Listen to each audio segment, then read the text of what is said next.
Voilà, mesdames et messieurs, nous en sommes donc à la causerie matinale. Aujourd'hui, nous n'aurons pas la question du jour. Rendez-vous lundi prochain. Nos invités sont déjà sur place avec qui nous allons échanger par rapport à la question. Sinon, par rapport au sujet du jour, voilà, je vais y arriver.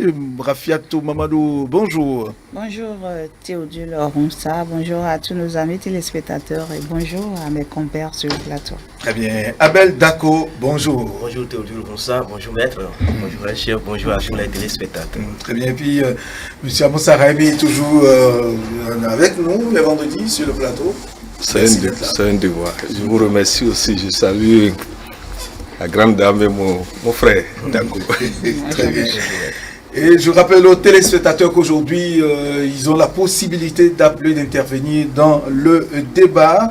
Il s'agit aujourd'hui de s'interroger par rapport à la cohabitation entre coépouses. Cette cohabitation est-elle possible et pour combien de temps?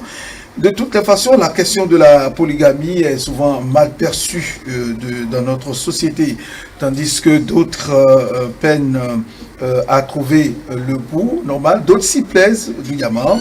Il y en a qui ont véritablement de la peine à assurer l'harmonie, la paix, concilier les deux. Difficile équation dans tous les cas pour certains et pour d'autres. D'ailleurs, on s'y plaît bien, je l'ai dit tantôt. Possible cohabitation entre coépouses. Pour combien de temps? C'est là la grande question. Ensemble avec nos invités et avec votre participation, nous allons essayer de comprendre, de savoir si c'est possible et dans quelles conditions. Abel Dako, je ne sais pas si vous avez été ou si vous êtes polygame. Dites-nous, la polygamie pour vous, qu'est-ce que c'est? Je n'ai pas été polygame, je ne suis pas polygame, et je ne compte vous pas. Vous ne souhaitez pas l'être? Je ne souhaite pas l'être.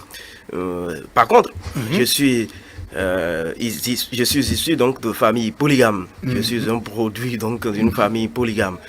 Et voilà.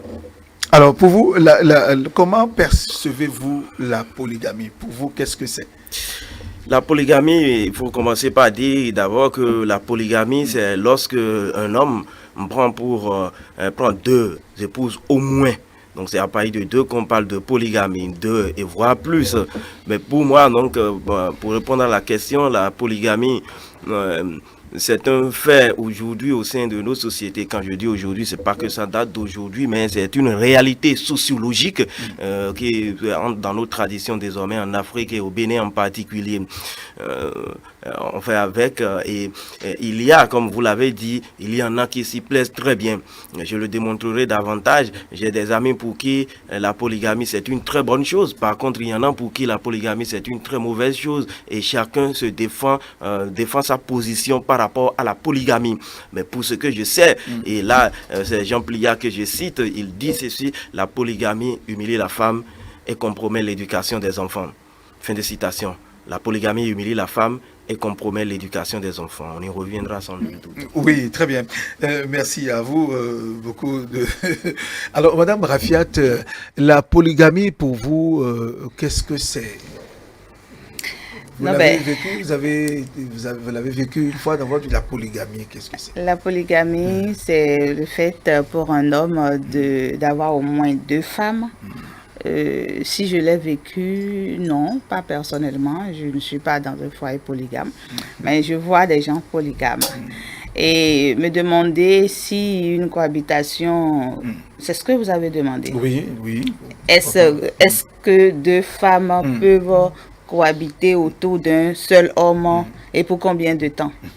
Je peux faire observer que la polygamie est bien vécue et bien conçue chez les musulmans. Si on demande si est-ce que les femmes peuvent rester ensemble, oui, je dirais. Parce que j'observe que dans les foyers musulmans, le monsieur tout peinard, le roi du foyer, peut vivre sous le même toit avec 2, 3, 4 femmes, comme le lui confère l'islam, le Coran. Et j'observe également que ça se passe bien. De loin, nous pensons que ça se passe bien. Et je ne pense pas qu'on puisse nous donner une idée de ce que ça va bien et que dedans ça aille pas bien. On le constate au travers les enfants qui sont plus ou moins ensemble. On constate que les femmes sont plus ou moins ensemble. Donc, du coup, on peut dire que c'est possible. Mais c'est d'abord à l'homme. C'est l'homme qui instaure cette cohabitation possible. C'est l'homme qui sait ce qu'il veut de sa famille. C'est l'homme qui exige et impose des choses normales à ses épouses. Ça veut dire quoi? Ça veut dire que l'homme qui veut vivre au sein ou au milieu de plusieurs femmes ne doit pas être un menteur, ne doit pas être un bavard, ne doit pas être un mélangeur, ne doit pas être un opportuniste. C'est un père de famille, c'est tout comme les rois. Les rois ont plusieurs femmes, puis ils s'y plaisent très bien. Les femmes se respectent. Chacun connaît sa place et ses limites. Alors, lorsque je reviens au niveau de nous, femmes ou des femmes d'autres confessions religieuses, c'est peut-être difficile de ce côté. Quand je prends par exemple les femmes ou le christianisme, quand je prends le côté des christianismes, d'abord on ne fait pas mariage avec des femmes là-bas, c'est uniquement avec une femme. Du coup, l'homme qui vient avec sa femme et qui a envie de tricher, ça se fait toujours en cachette et ça crée des problèmes. Et lorsque la femme qui est là, à qui on a mis la bague au doigt, lorsqu'elle constate que son mari est en train de courir derrière une autre femme, alors bienvenue les catastrophes et on ne s'accepte pas du tout. Alors pour répondre à votre question, est-ce que la cohabitation entre épouses est possible? Je dirais tout de suite oui, parce que j'ai vu, j'ai observé. Maintenant, est-ce que c'est pour combien de temps? Ça dépend à l'homme de définir sa ligne droite. Oui, Madame Rafiat, vous avez abordé plusieurs questions, plusieurs pans de la question à la fois. Nous aurons le temps de revenir plus amplement là-dessus. Monsieur Amoussa Raimi, aujourd'hui, pour vous, la polygamie, je commence toujours par là. La polygamie, pour vous, qu'est-ce que c'est et est-elle possible? Parce que c'est ça qui débouche, qui fait parler de coépouse. Je rappelle, avant de commencer à m'expliquer, que je suis métaphysicien. Et que nous... Sur ce plateau. Merci. Très bien, mon frère Théodule. Et que la réincarnation, pour nous, existe. Et que les alliances des êtres sont déterminées par les dettes karmiques. Si Théodule doit à la rédactrice en chef dans cette vie et n'a pas pu payer, la réincarnation veut que vous allez encore vous retrouver dans une autre vie et donc encore vous associer. Et supposons que maintenant vous devez à plusieurs femmes. Et je rappelle que dans certaines conceptions, quand le roi meurt, des femmes sont enterrées, certaines de ces femmes sont enterrées avec le roi. Je sais que vous savez que ça existe. Ça existe. Alors, d'après la loi de la réincarnation, si Théodule est ce roi aujourd'hui, je peux vous rappeler que toutes les femmes qu'on a enterrées avec vous vont encore se réincarner avec vous. Et donc, cela, pour nous les métaphysiciens, la polygamie est expliquée par ce que nous appelons les dettes karmiques. Maintenant, lorsque vous allez au niveau de ce que nous appelons les signes astrologiques, il y a certains signes qui ont une notion du sexe très élevée, c'est-à-dire qui leur libido est élevé. Et lesquels, par exemple? Non, je vous en prie, pour ne pas égratigner quelqu'un, D'accord. qui ne peuvent jamais se satisfaire d'une femme. C'est moi, je vous le dis en tant que spécialiste. Si une première femme va rencontrer pareil homme, il y aura d'autres femmes qui vont s'ajouter, il n'y a pas. Donc vous voyez, il y a les lois karmiques, mais il y a aussi les signes astrologiques. Maintenant, il y a certains nombres aussi, quand vous avez ça en dominance, vous ne pouvez jamais être un homme avec une femme. Voilà déjà des pans. Maintenant, au-delà de ça, n'oubliez pas que moi, mon père, a été polygame. Je suis musulman, même si je suis traditionnaliste. Et que là où je suis potentiellement polygame. Je l'assume. Parce que mon père, je suis fier qu'il ait été polygame. Et qu'on ne me demande pas de limiter ce que lui l'a fait, non. Parce que s'il ne l'a pas fait, nous on ne serait pas là aujourd'hui. Très bien. Donc je ne tiens pas à Ça, juger c'est- le passé. Voilà, ça c'est deux versions. Il y a M. Amoussa Rahimi qui, lui, est potentiellement Je polygame. dis potentiellement que le mot soit bien compris. Potentiellement polygame. Parce que pour Potentiellement. moi, lorsqu'un homme devient polygame, la cause, c'est sa première femme. Quand vous étudiez en profondeur, c'est sa première femme qui est la cause. Très bien. Remarquez ça, quand vous étudiez réellement, qu'un homme commence réellement pas s'attacher à une autre femme dehors, allez étudier ce qui se passe avec la première femme. Vous verrez qu'il y a toujours une cause qui fait que l'homme commence par se détacher. Très bien.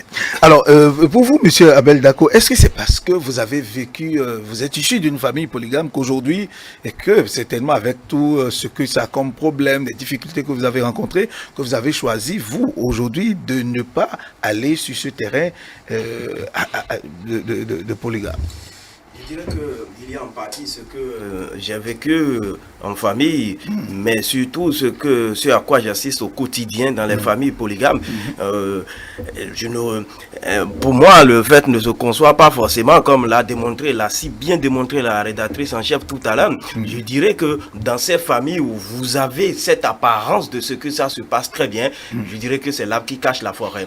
C'est l'arbre qui cache la forêt parce que quand vous vous approchez, lorsque vous ne vous approchez pas très bien de la poule ou du coq en général, vous ne remarquez jamais que cet animal a aussi des oreilles, donc des orifices qui lui permettent d'entendre, comme le dit l'adage africain. Et donc pour moi, dans ces familles-là, faites très attention, je dis qu'il n'y a pas de famille polygame à 100% où c'est la paix, c'est la quiétude totale. Non, il n'y en a pas.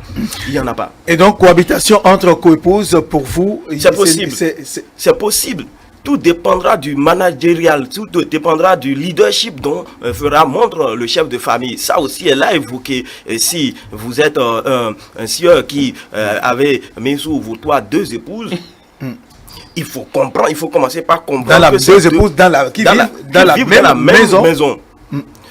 Attention, ce dont nous parlons, il faut le comprendre sous aussi que pour la plupart donc, de ces familles polygames, ça ne fonctionne pas comme ça se passe ailleurs où je voudrais prendre des exemples de la sous-région comme le Sénégal, le Mali et bien d'autres. Pour la plupart, je dis bien pour la plupart, c'est des gens qui ont de l'argent et qui séparent les foyers. Chez nous, il faut comprendre que les deux sont appelés à rester dans la même chambre, dans la même maison. Et donc, je voudrais dire une chambre, pour ne pas exagérer, une chambre, un salon. Ils ne peuvent pas rester dans la même chambre. Ils peuvent rester dans la même maison, mais dire qu'ils vont rester dans la même chambre. En tout cas, l'hypothèse de rester dans la même chambre, ça, ce n'est pas possible. Non, mais comment ils vont rester dans la même chambre? Qu'est-ce que vous dites comme ça? Dans quelle chambre? Une seule chambre? Sinon, mon frère, nous allons laisser Abel continuer. Oui, je dis que ce dont je parle, c'est au regard de ce à quoi j'ai assisté, ce que j'ai vu. Je ne parle pas de choses, moi, que je ne connais pas. Je dis, c'est ce à quoi j'ai assisté. Et à partir de ce moment, donc, même si vous restez dans plusieurs chambres, les problèmes, les disputes ne manquent jamais. Même si vous êtes à distance, convenez que il y a toujours l'une qui cherche à comprendre comment son mari fonctionne avec l'autre femme au dehors, comment est-ce qu'il fonctionne avec lui à la maison, etc. etc. Donc, c'est pas la distance ne résout pas le problème, bien au contraire. À partir de ce moment, donc, je dis que la cohabitation est possible à une seule condition, mais vraiment à une seule condition, que l'homme joue véritablement son rôle d'homme au sein de la famille en essayant dans la mesure du possible d'être équitable. Et vous convenez avec moi que cette équitabilité-là, et le maître aussi l'a dit tout à l'heure, cette équitabilité dépendra forcément donc de l'homme, mais également de la première épouse ou encore de la deuxième épouse. Parce que il faut comprendre, toi, en tant que deuxième épouse, que lorsque, pour la première, parce qu'elle a déjà peut-être d'enfants plus que toi, il faut où elle a la chance d'être la première, d'être là avant toi. Très bien, merci bien. Elle a la chance d'être la première, donc d'être là avant toi. Il ne faut pas forcément t'attendre à ce que les choses soient partagées de façon équitable. Mais pour la plupart des cas, c'est que cette deuxième femme, cette troisième femme souhaite toujours que les choses se passent de façon équitable. À partir de ce moment, les problèmes viennent dans le foyer. À partir de ce moment, donc, les disputes viennent à le point en finir. Oh non, tu as passé plus de jours dans l'autre, avec l'autre femme, tu as acheté tel panier à l'autre la dernière fois, et la qualité que tu m'en as acheté, c'est pas la même qualité que l'autre, etc., etc. Attention, je ne rejette pas du revers de la main, l'existence disons que les bien fondés de la polygamie. Parce que je vais le dire tout à l'heure, que ce soit sur le plan de la sociologie, que ce soit sur le plan de la santé, que ce soit sur le plan donc de l'éducation des enfants, la polygamie a ses avantages. Lorsque, et je l'ai toujours dit et je l'ai démontré, lorsque le mari souhaite avoir 12 enfants, par exemple, et qu'il doit, excusez-moi, extraire ces 12 enfants du même ventre d'une même femme, convenez avec moi qu'il n'y a pas forcément l'espacement des enfants et même la santé de la femme prendra un coup. À partir de ce moment, si désormais les deux s'entendent et qu'il prend une deuxième femme, ça reviendra à ce que donc la première ferait 6 enfants, pardon, et la deuxième également 6 enfants. Du coup, le corps de la première femme aura le temps de bien régénérer avant la naissance prochaine. Pareil pour la deuxième épouse. Donc sur le plan de la santé, ça a ses avantages. Sur le plan de l'éducation, je dis que ça a également ses avantages parce que j'ai toujours dit, si la première femme est béninoise et que la deuxième est de nationalité française, regardez l'avantage qu'il y a pour les enfants de la femme béninoise. Parce que désormais, ces enfants-là, les enfants de la première épouse, si la famille est une famille soudée, donc désormais, les enfants de la première épouse pourront assez aisément voyager sur la France, par exemple, etc., etc. Parce que par le lien de leur deuxième mère, ils peuvent bénéficier d'un certain nombre d'avantages liés donc à la nationalité de cette femme-là. Je l'ai dit tout à l'heure, j'ai un collègue qui, pour lui, c'est clair dans sa tête, il dit comme maître Raimi que lui, il est un potentiel polygame. Parce qu'il dit ceci en démontrant, j'ai dit mais pourquoi est-ce que tu le dis? Je connais bien ton épouse et vous êtes une famille assez soudée, ça se passe très bien. Mais pourquoi tu as cette réaction? Il dit Abel, tu ne pourras jamais comprendre. Ma mère fut l'épouse d'un grand directeur d'une ancienne société d'État au Bénin. Qu'est-ce qu'elle avait, de quoi ne disposait-elle pas? De véhicules, de haut de gamme, etc., etc. Mais des années durant, ma mère n'a jamais fait d'enfant. Il a fallu que ma mère retourne au village pour rencontrer mon père cultivateur. Et figure-toi, au premier geste, ma mère a fait non seulement moi, mais également un autre frère dont je suis jumeau. Comprend aujourd'hui, à partir de ce moment, quel est l'avantage pour... Et ma mère est la énième épouse, celle qui hier était l'unique femme d'un grand cadre béninois. Elle va donc se retrouver dans une famille polygame. Elle va l'accepter, non seulement son époux, son actuel, son nouvel époux, est donc cultivateur, mais c'est dans ce foyer que ma mère va pouvoir concevoir donc le fait avec moi que la polygamie est une très bonne chose. Je suis le fruit de la polygamie. N'eût été cette polygamie, donc je n'existerais pas aujourd'hui. Donc pour moi, c'est clair, la polygamie est une très bonne chose. Très bien. Madame Rafiat, nous rappelons aux téléspectateurs qu'ils ont la possibilité d'appeler et d'intervenir dans cette émission pour apporter leur contribution, nous expliquer ce qu'ils entendent, leur entendement de la question de la cohabitation entre coépouses. Si c'est possible, coépouse, ça appelle la notion de la polygamie, naturellement. Et voilà pourquoi on en parle. Madame Rafiat, votre réaction par rapport à ce que M. Abel a dit? Non, ben j'interpellerai donc les femmes, hein, parce que la polygamie, c'est pas une mauvaise chose. Donc ce n'est pas vous, c'est la génération d'aujourd'hui. Vous validez la polygamie. Bien sûr, c'est la génération d'aujourd'hui qui diabolise le fait. Sinon, ce n'est pas une mauvaise chose. Et pourquoi c'est pas pour vous, c'est pas une mauvaise chose pour vous? Pourquoi? Nos parents ont vécu dans ça avant, d'accord. L'enfant est éduqué dans la cour, la grande cour, où le monsieur a ses femmes, 1, 2, 3, 4, 5, et ça se passe bien. On ne fait pas la différence entre qui est enfant de qui est maman de qui. On ne fait pas cette différence. Et ils n'étaient même pas, nos grands-parents n'étaient pas des hommes lettrés, comme on le dit, ils n'allaient pas à l'école. Mais ils arrivaient quand même... Notre ami, le colonel Davy, de l'autre côté du... Pourquoi pas? Mais ils allaient à gérer leurs femmes, ils arrivaient à gérer leurs femmes, ils arrivaient à gérer les enfants. Les enfants avaient de très bonnes éducations. Si ils ont eu la chance d'aller à l'école, d'accord. Mais je retiens quand même que la polygamie n'est pas une mauvaise chose en soi. C'est aujourd'hui que nous diabolisons le fait. Et d'ailleurs, ce serait quand même un péché pour une femme de dire « je veux qu'il soit pour moi seule ». Elle ne peut pas.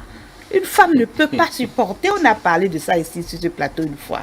Une femme ne peut pas supporter tous les caprices d'un homme. Une femme ne peut pas satisfaire à 100% son homme. Non. il faudrait qu'on se l'enlève de la tête. C'est le monsieur qui doit être un manager, comme l'a dit Abel. C'est le monsieur qui doit savoir jouer. Ce n'est pas parce que tu vas chercher femme au dehors que ta femme à la maison serait une serpillère. Ce n'est pas parce que tu rencontres d'autres belles figures que celle qui est à la maison devient déjà une vieille, une ancienne. Hein? Donc, c'est à l'homme de mettre chaque chose à sa place. Maintenant, ça dépend de comment il aborde le sujet oui, avec mais sa comment femme. doit-il faire pour, selon vous, puisque vous êtes une femme, comment votre homme doit faire? Quel est ce management qu'il doit mettre en place pour favoriser la cohabitation avec votre Ça dépend de cause? comment il prend sa première femme. Ça dépend des conditions dans lesquelles ils sont. Ça dépend des besoins qu'ils ont. Mais tout se fait au niveau du dialogue. Lorsque nous sommes ensemble et que j'ai envie, en tant qu'homme, d'avoir une autre femme, mais tu le dis avec ta femme. Ta femme qui est avec toi, vous êtes désormais des frères et sœurs. Vous êtes désormais des confidents. Vous partagez tout. Tu dois le lui dire dans les noms, dans les thèmes qu'il faut. Vous pensez que c'est aussi facile? Moi, si mon homme m'approche, d'accepter, ça dit c'est le que fait. le mari, je viens vers ma femme, vous dit, écoute, compte tenu de tel que moi, j'ai dit, je suis capable de chercher femme à mon mari. Waouh. Oui, j'en suis bien capable. Waouh. Pourquoi pas? Si l'homme me respecte et me concède ma place, je sais qu'il ne va pas prendre une femme qui viendra se rebeller contre moi. Vous comprenez? Ça dit, on devient ensemble. Et la femme vient, j'en connais.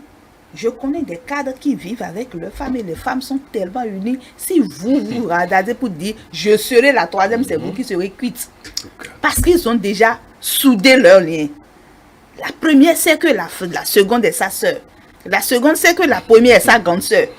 Et ça va très bien, les enfants sont éduqués dans de très bonnes conditions. Mais pourquoi on veut que l'homme soit pour une femme? Pourquoi on veut que la femme soit... Bon, la femme c'est pour un homme, mais pourquoi les femmes veulent forcément que leurs hommes leur appartiennent seuls? Là, beaucoup de femmes... Nous sommes 52%. D'accord avec la vous. femme au Bénin, le pourcentage de la femme au Bénin, c'est 52%. Il suffit de savoir jouer au jeu et la paix régnerait dans tous les cœurs.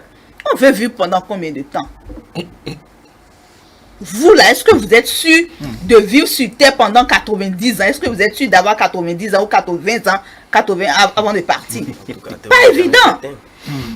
Donc si on se dit, nous vivrons pour combien de temps? Pourquoi ne pas nous entendre dans ce monde pour évoluer paisiblement et partir paisiblement, laisser de bonnes éducations à nos enfants, plutôt que de se chamailler? Moi, je ne me chamaillerai jamais autour d'un homme. Un homme ne me fera pas aller attaquer une femme pour dire pourquoi tu t'approches de mon mari. Non. L'essentiel est que cette femme ne vienne pas m'emmerder. Qu'elle me reconnaisse ma place. Si elle me reconnaît ma place, tant mieux. Si celle qui vient, c'est que celle qui est là, c'est sa grande sœur, ça va aller. Si la grande sœur qui est là, c'est que celle qui vient, c'est pour que nous prenions soin de notre roi, ça va aller. Chaque homme dans son foyer est le roi. Et pourquoi les reines autour du roi ne vont pas s'entendre? Je pense que c'est un faux problème. Et on se rend malade inutilement. Moi, c'est ma conception sur la question. Téléspectateurs, vous avez la possibilité donc d'appeler à partir du numéro qui défile au bas de votre écran. Vous qui nous suivez sur Canal+, sur l'ensemble de nos réseaux, en tout cas, vous avez la parole, vous avez l'occasion d'intervenir, de nous faire partager peut-être votre expérience. Abel Dako, voilà. Est-ce que cette cohabitation est possible et pour combien de temps? Non, cette cohabitation, il faut le reconnaître, cette cohabitation est possible. Deux, le temps n'est toujours pas défini. Ça peut être noué tout à l'heure et être défait malheureusement l'instant d'après. Tout comme ça peut être noué tout de suite et rester ad vitam. Tout dépend donc des femmes que vous avez mises ensemble. C'est peut-être le métaphysicien qui nous le dira davantage. Si les signes s'attirent, ça pourra marcher. Et surtout ça aussi, merci bien. Et surtout, j'insiste là-dessus, l'homme doit être le bon manager, le bon leader. Parce que ça ne sert à rien de mettre ensemble des enfants d'autrui et ne pas bien les manager. Mais dans certains cas, quel que soit le management que vous mettez en place, il y a toujours, ça s'entrechoque toujours. Non, il faut comprendre, même si c'est des sœurs jumelles que vous prenez comme ça va toujours chauffer, mais lorsque ça chauffe, il faut savoir apaiser. Il faut savoir apaiser, c'est le plus essentiel. C'est le plus essentiel. Moi, je voudrais dire très humblement de ce plateau que, et c'est vous qui le confirmerez davantage, je pense que la société a bien organisé cette chose-là. La société béninoise et la société africaine en général, donc cette société-là, ces deux sociétés ont bien organisé la chose. Mais particulièrement, pour ce que je sais, pour ce que j'ai lu, surtout à travers les livres, c'est la société musulmane, la religion musulmane qui a bien organisé ce pan de la chose de la société. Parce que, voyez-vous, ce n'est pas forcément l'homme qui annonce à son épouse que je vais prendre une deuxième épouse. C'est celui-là que Dieu a oint, c'est celui-là que Allah a oint. Généralement, c'est l'imam qu'on va voir. Et donc, c'est lui qui va approcher l'épouse ou lui faire appel pour dire, bon, écoute, tu sais, bon, ton homme, il est ci, il est ça, mais aujourd'hui, bon, Allah a voulu que ça se passe encore autrement parce que tu auras une jeune sœur qui va te seconder dans tes tâches au quotidien. J'en prends pour preuve une si longue lettre de Mariam Abba. Vous savez que c'est un roman autobiographique. Dans ce roman-là, quand on va annoncer à Ramatoulaye qu'elle va avoir une deuxième épouse, c'est l'imam qui s'en est chargé.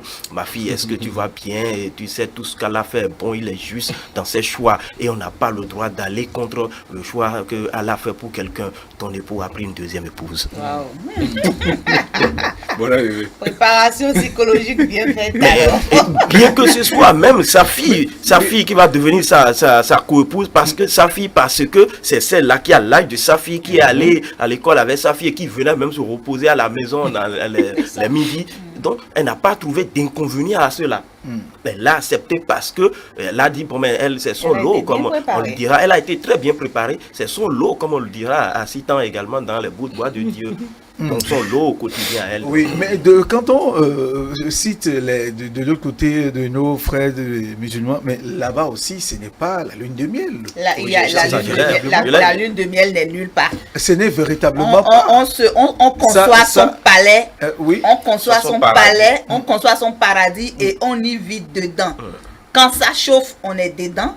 Quand c'est bon, on est dedans. C'est comme ça. Non, même dans les foyers monogames, vous pensez que c'est toujours le miel? Ça chauffe plus d'ailleurs. Et c'est quand ça chauffe là-bas que l'homme pense que dehors est mieux. Ah ben oui. Non, je l'avais déjà démontré préalablement. Ce n'est pas parce que ça a été conçu de cette façon que ça marche toujours. Lui, il a fait le job qu'il a à faire. Le représentant d'Allah, lui, il a fait le job qu'il a à faire. Maintenant, au sein de la famille, c'est à toi de pouvoir jouer le rôle pour que tout puisse marcher. Et très bien, parce que n'oubliez pas, c'est tel qu'on fait son lit qu'on dort. C'est tel qu'on fait son lit qu'on dort. La nature a horreur de l'injustice. Lorsque vous les avez prises toutes deux, il faut savoir donc faire les choses de façon équitable. Il y en a qui disent, qui estiment que bon, c'est cette polygamie, le fait d'être entre plusieurs femmes dans la même maison, avec des problèmes qu'il faut gérer au quotidien, le problème des enfants, c'est ça d'ailleurs qui précipite l'homme dans la tombe, pour être beaucoup plus clair. Qu'il soit polygame ou pas, il va mourir un jour. Qui le précipite. Qu'il soit polygame ou pas, il va mourir un jour et il mourra en son heure. Vous pouvez avoir aucune précipitation ne conduit quelqu'un dans la tombe. C'est un faux problème, c'est une façon de parler. Si vous êtes là et que vous menez une vie paisible, vous menez une vie bien, une vie qu'il faut, le Seigneur, vous ne savez pas quel nombre d'années le Seigneur a demandé, vous ne savez pas quel nombre d'années vous êtes destiné à passer sur terre. Donc le mieux, c'est, même si c'est-à-dire on estime que demain je peux partir et aujourd'hui je m'aménage. On estime que demain ça peut basculer. Donc le quotidien pour nous doit être, on doit être à la quête de mieux faire, de toujours bien faire pour être présent au jour où le Seigneur dira allez viens. Oui, mais Rafiat et Abel semblent banaliser cette affaire de cohabitation entre épouses, mais c'est beaucoup plus sérieux que ça. Qu'est-ce qu'il y a sérieux dedans? Beaucoup plus sérieux que d'autres. C'est dans la tête à raconter ce qui se passe chez eux par rapport à la cohabitation. Elle est peut-être possible, mais pas pour longtemps et très difficile. Attention, Théodule, ce que vous dites est certain. Ce que vous dites est certain dans la mesure où, attention, tout part toujours de l'homme. Vous savez qu'il y a des familles polygames dans lesquelles les femmes, finalement, s'entendent. Contre l'homme. Contre l'homme. Ben oui. Attention, on ne banalise pas le fait, tout comme vous avez des familles, polygames où l'homme est le plus heureux sur terre. Il est le plus heureux sur terre parce que ces femmes-là s'entendent et le rendent heureux. Ce sont ces femmes qui l'habillent, au moment où il s'y attend le moins, on lui fait toujours de très bons cadeaux, il mange très bien, il est très à l'aise, etc., etc. On s'entend pour s'allier contre les problèmes. Mais attention, si tu es un homme et que toi-même tu vas prendre ta main pour aller chercher des problèmes, ce n'est pas les femmes qui constituent en réalité les problèmes. Mais c'est la manière dont tu vas les gérer, c'est ça qui constituera ton problème, ton mal. Donc c'est ça qui déterminera désormais ton existence et par conséquent ce dont vous parliez tout à l'heure, ta précipitation dans l'au-delà, tu l'aurais cherché. Elle l'a bien dit, tu peux prendre la plus belle épouse, la femme la mieux éduquée au monde et passer de bons jours, comme tu peux prendre l'épouse, cette épouse-là qui apparemment n'est pas celle-là qui puisse te rendre plus heureux et tu vas être l'homme le plus heureux sur terre. Tout dépend de comment est-ce que tu as préparé donc, ton foyer. Attention, ce n'est pas les femmes en réalité elles-mêmes qui constituent le problème, mais c'est le problème que toi-même tu chercheras ta main à constituer parce que tu n'aurais pas, j'insiste sur le mot, tu n'aurais pas été équitable vis-à-vis donc, de ces femmes-là. Monsieur Moussa Raimi, nous allons vous écouter par rapport à ces développements. Oui, je suis content toujours quand vous laissez ma soeur et puis mon frère d'accord parce que c'est l'autre aspect matériel. Eux, ils maîtrisent correctement ça. Ce n'est pas que je ne maîtrise pas ça, mais ça fait plaisir de voir que c'est eux, ils développent l'aspect vie sur terre. C'est ce que vous êtes en train de dire, cohabitation. D'abord, d'office, toutes les femmes qui créent des problèmes à leur mari sont potentiellement malades. Vous les injuriez? Oui. Bon, c'est une manière de leur... Bon, vous n'aimez pas ma manière de parler, mais elles font affront au Seigneur. Non, bon, je retire... D'accord. Je veux dire qu'elles sont malades. Bon, c'est comme si un boulot ne marche pas. Elle sait ce qu'elle vit, elle sait ce qu'elle vit. Non, s'il vous plaît, laissez parfois quand on commence, laissez-nous développer. Après, vous pouvez nous... Elles sont qui par rapport au Seigneur? Elles sont qui par rapport au destin? Elles maîtrisent quoi au lendemain? Mais Moïbe Mamoso, celui qui a vu aujourd'hui n'a pas vu demain. Elles sont qui par rapport à la vie même et veulent interdire quoi? La vie n'appartient pas à un homme ni à une femme. Non, s'il vous plaît. Enseignez les choses directement aux gens. Le problème, c'est quoi? Nous ne voulons pas accepter que nous sommes nés avec des défauts. Et souvent, le centre polygamique est un centre initiatique, si vous remarquez ça. C'est-à-dire, dans les milieux polygamiques, excusez-moi. Nous avons un téléspectateur en ligne que nous allons écouter. Bonjour, téléspectateur en ligne. Vous êtes en direct. Votre nom, votre prénom, d'où est-ce que vous appelez? Bonjour, cher journaliste. Bonjour à tout le plateau. Bonjour. Votre nom, vous appelez d'où, s'il vous plaît? Je m'appelle Dieudonné Akodietin. Je vous appelle de Ouégo. Monsieur Akodietin, vous êtes en direct. Eh bien, cher journaliste, j'ai beaucoup aimé le débat de ce matin, la causerie matinale sur ETV, voilà. Je pense que vous débattez ce matin d'un sujet majeur.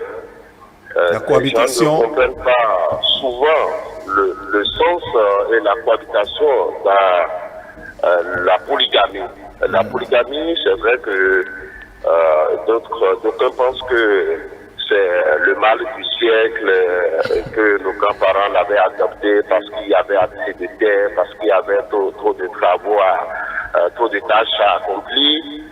Mais il faut voir aujourd'hui ce qui se passe dans la société quand les gens ont adopté la monogamie.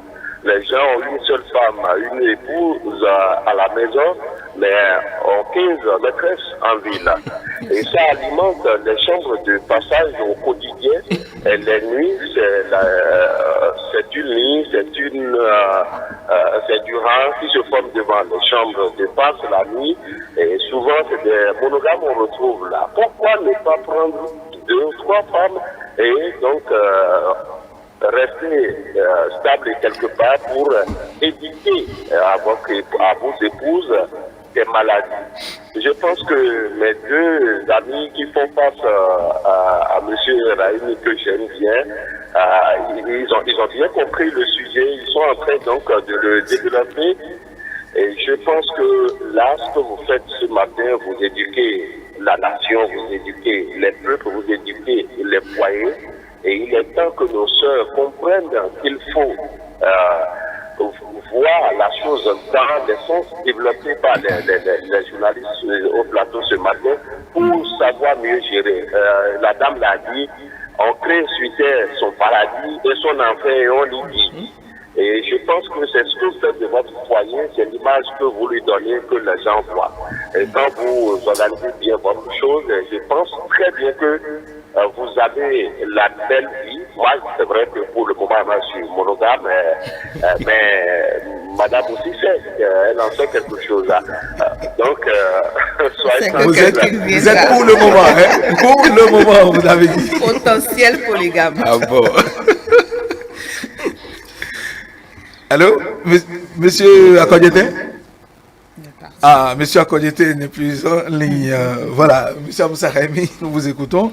Rappelez aux autres téléspectateurs qu'ils peuvent toujours appeler et participer à l'émission. Oui, je m'excuse si j'emploie des mots un peu. Vous savez, nous qui sommes métaphysiciens spirituels, on ne biaise pas. Comprenez-nous comme ça. Vous savez, la polygamie, remarquez que c'est un temple initiatique. Ça met au dehors des défauts différents. Et lorsque vous êtes en face, je suis en face de Théodule, le Seigneur me donne l'occasion de m'élever si j'arrive à connaître ses défauts et à l'intégrer. C'est ce que je veux dire. Maintenant, l'autre chose, c'est quoi? Tout dépend de la promesse de départ. Très bien. Téléspectateur en ligne, bonjour. Bonjour, c'est Dieu donné de retour, monsieur Akodjete, je suis de retour. Ah, d'accord. Ce que j'avais démarré. Je disais pour le moment, je vois que ça vous a fait tous un sourire. C'est vrai, pour réussir la polygamie aussi, il faut se préparer. Il faut préparer l'environnement, il faut avoir ce qu'il faut pour pouvoir supporter. Je pense que mon cher Dako l'a dit tout à l'heure, il ne faut pas rassembler les enfants des gens pour les faire souffrir. Vous les rassembler, c'est que vous êtes capable donc de subvenir à leurs besoins. Et quand elles ont des soucis dans leur famille, vous êtes prêts à vous rendre et faire les choses de façon catholique. Et je pense qu'il faut une préparation à ça. Et c'est pour ça qu'il faut d'ailleurs se donner tout le temps qu'il faut pour aller à la polygamie. Il ne sert à rien de se jeter dans la polygamie pour devenir l'homme le plus malheureux. Et je tire chapeau à cette dame-là qui supporte leur époux dans la polygamie. Mais attention, quand les dames s'unissent contre vous, quand vous êtes polygame et les dames s'unissent contre vous, il faut prier le Seigneur, parce que quand les dames se mettent ensemble, souvent contre le mari, on sait ce que ça donne. Bonne journée à vous et très belle émission à chacun. Merci à vous, monsieur Dieudonné Akodjete, qui nous appelait de Rouegbo. Merci pour votre contribution et nous continuons. Oui, mon frère, vous voyez, moi je pense que tout part de la promesse, c'est-à-dire ce que vous avez dit à la dame au départ. Vous remarquez, tout part de là. Les paroles que vous avez dites à la femme au moment où même vous n'êtes pas encore allé en mariage. Si vous dites à une femme, tu es la seule, je ne veux que toi, faites attention. Je ne sais pas si vous remarquez, parce que la femme garde toujours nos paroles. Alors que nous, hommes, on a tendance à oublier quand on est dans... Et souvent, c'est ça qui crée le problème. Donc, ce que nous allons demander à l'homme, c'est quoi? C'est de savoir ce qu'il dit à la dame dès le départ. Oui, mais non. L'autre question, et c'est fondamental, on parle de la cohabitation. Non. La cohabitation entre les deux ou les trois. L'idéal. Parce que dans certaines maisons, on en trouve. Elles sont trois dans la même maison, mais il n'y a pas toujours... ça ne va toujours pas. Non, l'idéal... Si on veut, le potentiel polygame veut maintenant devenir le polygame actif, confirmé, oui. C'est qui s'assure, première chose, pour ne pas faire souffrir la fille de l'autre. Je dis bien la fille de l'autre parce que chacun de nous, hommes, nous aimons nos filles. Remarquez ça. Nous aimons nos filles. Et là où je ne suis pas prêt à ce qu'un homme fasse souffrir ma fille. Non. Donc, C'est clair. ce que je veux dire par là, c'est quoi? L'idéal, si réellement on ne peut pas s'empêcher, il ne faut pas mettre le scorpion, les grenouilles, les crabes, il ne faut pas les mettre ensemble.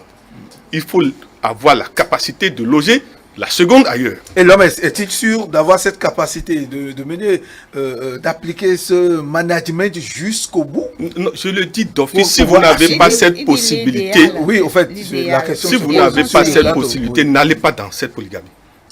N'allez pas, s'il vous plaît. L'islam est clair, hein, mon frère Dakola, et comme la rédactrice l'a bien défini.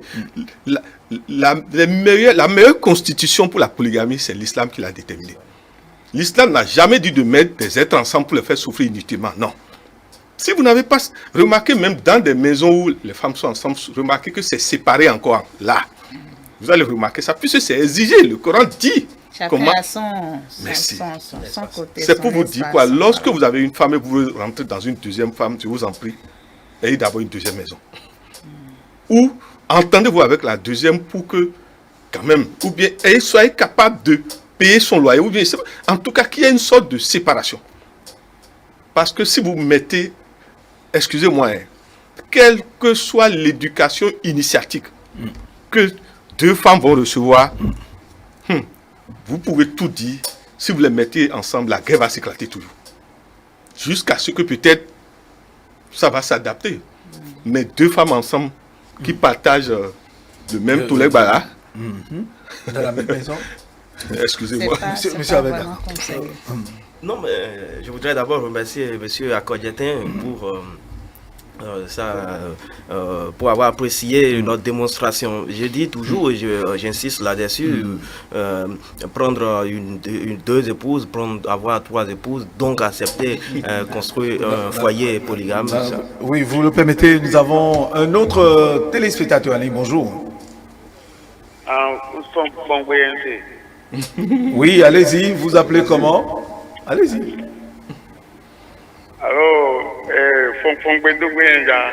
Oui, votre nom, comment est-ce qu'on vous appelle? Dis-lui d'aller en fond. Oui. Christian. Jueno Christian. D'accord, nous vous écoutons. Jueno Christian, allez-y. Bon, Yosi Wesse Wogudo. Allez-y, nous vous écoutons. Allez-y, parlez. Nous vous écoutons. Eindo misi no do fongbe me ni do na se o ina blo family do do sikiti no asupa se protection e supo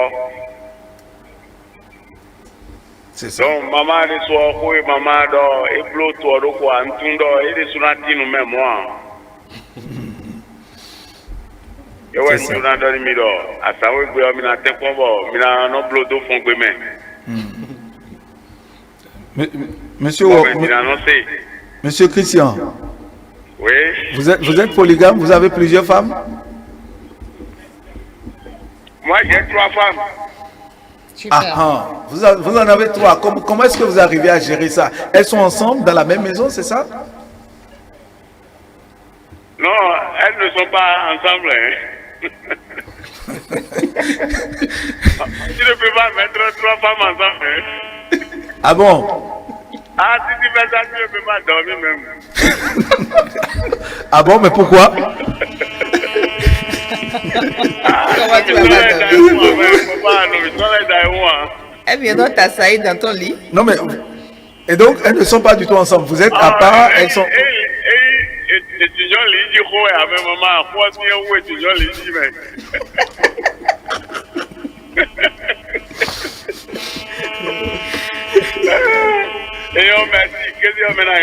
Merci à vous, monsieur Jueno Christian, depuis Wesse Wogudo. Oui, vous avez d'accord. Ce sont des illustrations. Pardon. Il dit qu'il en a 3. Hein? Ce sont des Christian dit qu'il en a 3. faits, ce sont des faits qui viennent renforcer davantage ce dont nous parlons déjà sur ce plateau. Non, il faut éviter donc de de les mettre ensemble, surtout en ces jours, quand je dis en ces jours, aujourd'hui, non, avec nos jeunes sœurs, ce n'est même pas possible. Mais est-ce que la réalité aujourd'hui, compte tenu de l'évolution, la dynamique dans laquelle la société est aujourd'hui permet encore ça? Pourquoi pas? Qu'elles soient ensemble, est-ce que cette dynamique rend possible cette cohabitation? Oui, la dynamique rend évidemment cette cohabitation. Et c'est du leur que de ne pas vouloir accepter ce qui inéluctablement doit pouvoir arriver. Vous voyez, malheureusement, et ces hommes, notamment ces femmes également, qui refusent que son mari ne prenne une deuxième épouse. Vous voyez, si je dis encore malheureusement comment ça fonctionne plus tard quand Dieu leur fait appel. Une femme vient de quelque part avec plusieurs mômes. Ce sont les enfants de ton époux. Elle présente toutes les pièces justificatives et il y en a qui témoignent, qui vous connaissent vous deux, qui témoignent que effectivement ces enfants que tu as là, ce sont tes enfants. Ce sont les enfants de ton époux qui ne vit plus aujourd'hui. Pourquoi ne pas l'accepter déjà quand vous avez la possibilité de l'accepter? Je ne veux pas entendre, je ne peux pas l'entendre, je ne veux pas voir. Non, alors que plus tard, c'est des problèmes que vous allez gérer. Donc déjà, il faudrait qu'on accepte. La dynamique ne peut jamais, excusez-moi, on le dit chez nous, il y a des concepts, il y a des réalités africaines, il y a des réalités sociologiques auxquelles on ne peut pas se détourner, desquelles, pardon, on ne peut pas se détourner. Si votre époux, et il a dit, il faut déjà que dans vos dialogues, dans vos discussions au quotidien, vous puissiez vous entendre sur ces choses. Très bien. Vous permettre de prendre l'auditeur. Le téléspectateur en ligne, bonjour. Allô? Oui, allô, bonjour. Allô? Oui, allô, bonjour, nous vous écoutons. Votre nom, d'où est-ce que vous appelez, s'il vous plaît? Oui, c'est avec télé, non? Oui, vous êtes en direct, nous vous écoutons. Allez-y. Oui, bonjour. Oui, bonjour. Bonjour. Allez-y, nous vous écoutons. J'appelle de Porto-Novo. Vous appelez de Porto-Novo. Votre nom, s'il vous plaît.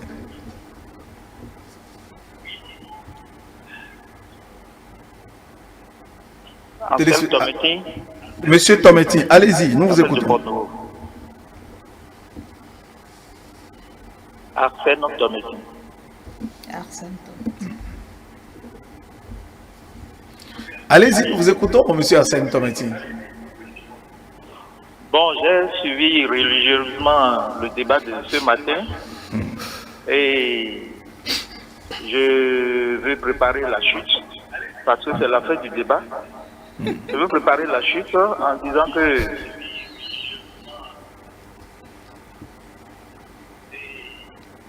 Oui. en suivant M. Dako. Allô? Oui, allez-y, nous vous écoutons. Allez-y. Allez-y rapidement, s'il vous Allô? plaît. Oui, j'ai suivi M. Dako et Mme Rafiat. Et ce que je voulais dire, au fait, je voulais préparer la chute en disant que prochainement, il faut imaginer un autre débat parce que par rapport à l'histoire de M. Dako, Oui, allez-y vite, s'il vous plaît.